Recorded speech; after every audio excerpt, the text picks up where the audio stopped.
आपने देखा किस तरह से सरकार की योजनाओं से गांव के हर व्यक्ति को लाभान्वित करने का मौका मिला। और कांग्रेस की सरकार गरीबों की सरकार, किसानों की सरकार, जरूरतमंदों की सरकार और ग्रामीण क्षेत्र को आगे बढ़ाने की सरकार है। अभी 2 दिन पहले परसों नरेंद्र मोदी जी आए जयपुर और आके बोले मोदी जो कहता है वो करता है। हमने कल जयपुर में प्रेस कॉन्फ्रेंस करी और हमने पूछा मोदी जी से, मोदी जी कहाँ गए 15 लाख रुपए जो आपने कहा था कि 15 लाख रुपए दूंगा? कहाँ गई 2 करोड़ नौकरियां जो आपने कहा था कि मोदी है तो 2 करोड़ नौकरियां हैं? और जयपुर के अंदर ईआरसीपी के लिए मोदी जी बोल के गए। मैं धन्यवाद देना चाहूंगी राजस्थान के यशस्वी मुख्यमंत्री अशोक गहलोत जी का, जो हमारे जितने भी छूटे हुए बांध थे उनको सबको ईआरसीपी की डीपीआर में जोड़ के हम सब लोगों को, ईस्टर्न राजस्थान के लोगों को 53 बांधों को जोड़ के हमारी जो मान सम्मान बढ़ाया, ये हमारे 13 जिलों के लिए बहुत बड़ी बात है। मोदी जी ने कहा था 25 सांसद जिताओ, ईआरसीपी को राष्ट्रीय परियोजना घोषित करेंगे। 25 के 25 सांसद जीत के चले गए, लेकिन हमारी परियोजना घोषित नहीं हुई। और फिर भी मोदी जी झूठों के, जुमलेबाजों के सरदार राजस्थान की धरा पे फिर से जयपुर में आके कह रहे हैं कि मैं जो कहूंगा वही करूंगा।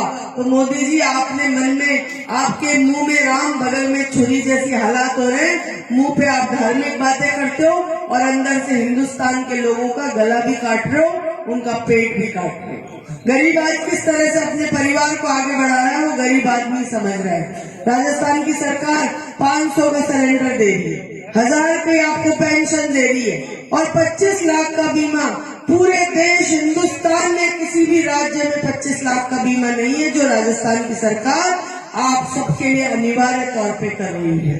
मैं आप लोगों से यही गुजारिश करना चाहूंगी, आपके सबके आशीर्वाद से 5 वर्ष पूर्व मुझे विधायक चुनने का दोबारा यहाँ से मौका मिला और मैंने कोशिश की, चाहे सड़कों की बात हो, चाहे अस्पतालों की बात हो, चाहे तहसीलों की बात हो, चाहे कॉलेजों की बात हो, ज्यादा से ज्यादा विकास हम अपने इलाके के अंदर लेकर आए और काफी हद तक अच्छा कार्य हमने करने की कोशिश की। लेकिन अब नंबर, परीक्षा दूंगी अब मैं, और परीक्षा के अंदर आप लोगों को नंबर देने हैं। तो ये मैं हाथ जोड़ के बालाजी महाराज के श्री चरणों में प्रणाम करते हुए आपसे निवेदन करती हूँ कि मैंने जब काम करने में कोई कसर नहीं छोड़ी, तो जब मेरी नंबर देने की बारी आए तो आप भी कसर मत छोड़िएगा। अपना पूरा आशीर्वाद देके फिर से कांग्रेस की सरकार राजस्थान में बनाने की कोशिश करिएगा। मैं सरपंच साहब यहाँ के नहीं, कहाँ है सरपंच साहब? अपने 45 लाख रुपए, 50 लाख रुपए तो विधायक मत से इस गांव पंचायत में आ चुके हैं। ये मैं आप सबके सामने सार्वजनिक कहना चाह रही हूँ। पिछले 2 साल के अंदर जब से विधायक बने, जब से ये सरपंच बने, जब से गांव के अंदर कई बार गांव वालों को पता ही नहीं होता है कि विधायक मत का पैसा आया भी कहाँ चला गया।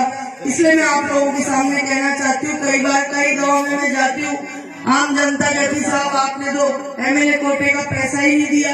तो एमएलए कोटे का पैसा सब लोगों को दिया गया है, सबको बांटा गया है। हमारा जो पैसा है ये आप लोगों का पैसा है। हम तो मुनीमगिरी करते हैं, जो अकाउंटेंट होता है कि यहाँ को पीसो यहाँ दे दियो और यहाँ को पीसो यहाँ दे दियो। हमारा अकाउंटेंट का एक काम है, सरकार पैसा देती है, काम आप लोगों का है।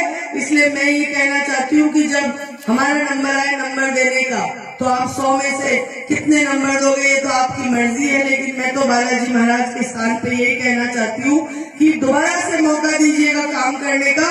फिर से सिकराय को चमन बनाने की जिम्मेदारी लेते हुए आप लोगों से वादा करती हूँ कि जो काम हमारे आज तक हुए हैं उससे कई गुना ज्यादा काम फिर से 5 साल के अंदर राजस्थान की सरकार के द्वारा कराने के लिए हम जिम्मेदारी लेते हैं। आप सब लोग अपना आशीर्वाद, अपनी दया, अपनी मेहरबानी, अपनी शुभकामनाएं हमारे सबके साथ रखिएगा।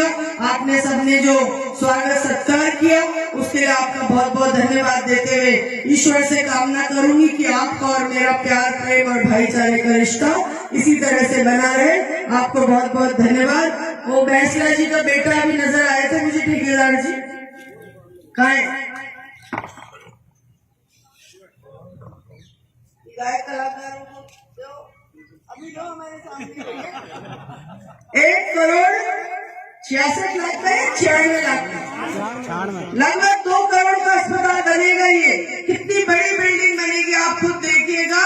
और आपको याद रहेगा कि ये बिल्डिंग हम लोगों ने अस्पताल बनाया था, 2 करोड़ के करीब का अस्पताल आज हम बनाने की शिलान्यास रखा है।